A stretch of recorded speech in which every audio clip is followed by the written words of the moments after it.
we put in their 504 plans that they have extra time for assignments. And then sometimes they're nervous to turn in something late. She's going to be mad at me, or she doesn't accept late assignments. And I'm like, well, you have a 504 plan for a reason, and you need to go and turn that in and tell them. And if you turn it in and the teacher still tells you no, then come talk to me and I will try to help advocate for you.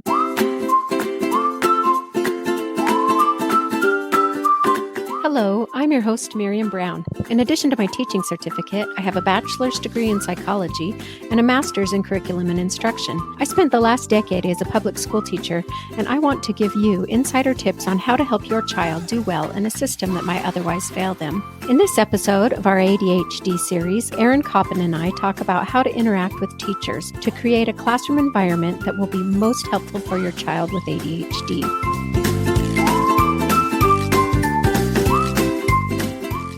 Erin Koppen and I first got to know each other when I was teaching her children. I taught several of them, and I thought that she did a fantastic job of advocating for her children in a way that helped me feel supported as a teacher as well.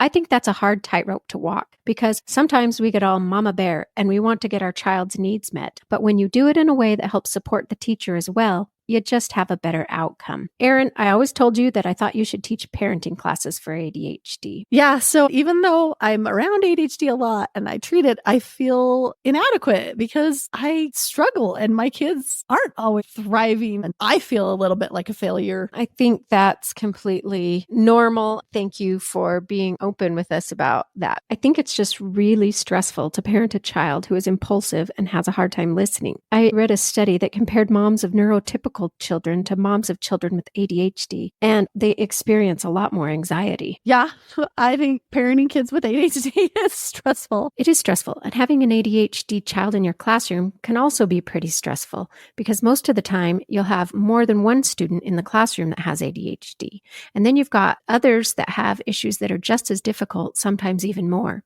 So when you're trying to teach all of the kids the lessons that you're required to teach, it's just impossible to meet everybody's needs. I'm the daughter of two teachers. And so when I was growing up, if something was wrong, if the teacher reached out to my parents were on the side of the teachers. And I've tried to a little bit have that mentality with my kids. Not that I'm trying to have an adversarial relationship with my kids either.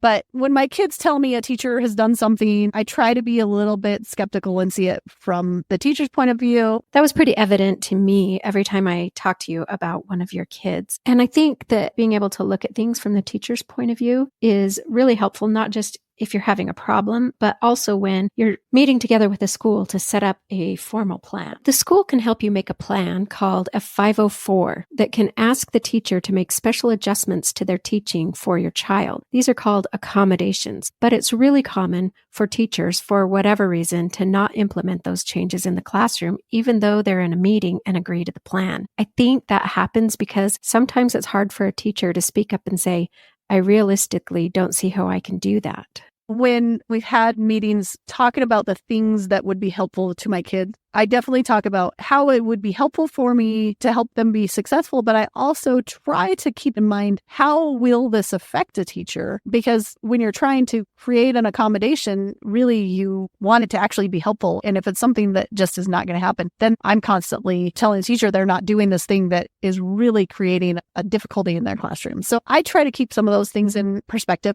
And then when I reach out to teachers, I also always try to express gratitude for all that they're doing for my child and then leave space for the teacher to explain what's going on. And I think that's helped me to have a lot better conversations, have a lot more progress and good relationships with teachers that are more helpful to my kids. I think that's really important to have empathy because when you're a parent, you're focused on your one, maybe two, maybe 3, 4, 5 kids, right? And they're your world. When you're a teacher, you've got 25 kids in the class. And so it can be really difficult to meet everybody's needs because there's too many of them at once. And it was always very helpful to feel like the accommodations were always something that I could do fairly easily if it was during class or if not, after class, like allowing them to turn in late work or things like that. One thing I appreciated was you would send me emails and communicate with me. You would ask, hey, we're concerned about this assignment. I know you put the instructions here and there, but she's confused. She thinks she's supposed to do this, but it looks like from what I'm reading that she's supposed to do that. Could you clarify? And it was nice as a teacher because I felt like you were not just excusing them from the work. I even remember one email you sent that she was having a hard day. It might take a little bit of extra time, but I was completely willing to give extra time.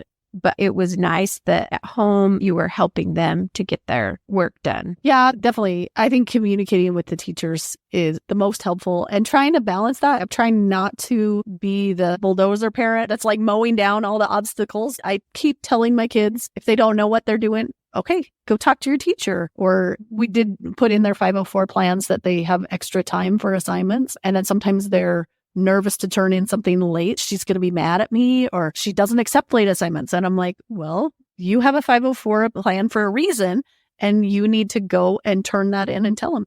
And if you turn it in and the teacher still tells you no, then come talk to me and I will try to help advocate for you. But I've really tried to get my kids to work on advocating for themselves. And over time, teachers have been commenting like they're doing a really good job of advocating for themselves. Most of my kids' teachers, and I have their email come up immediately as I start typing them because I've emailed them so many times just to make sure that we're on the same page and we're all working together to help my kids to be successful without mowing down and removing obstacles. You know, as a teacher, sometimes it would be frustrating, especially in middle school when you have 180 to 200 students to remember everybody's 504 can be kind of difficult because if you've got a quarter of your kids that have some type of 504, sometimes it's hard to remember all of the accommodations. And so sometimes I would get frustrated with the whole 504 thing because I just felt like there was so much paperwork and so much to keep in mind as a teacher. So I always appreciated when parents would remind me, but in a polite way,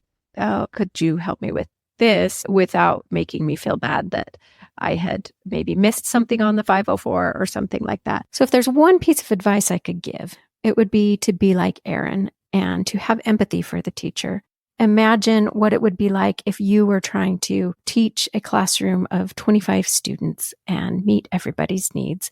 And when you do that, it really allows you to communicate with the teacher in a way that makes them want to help your child.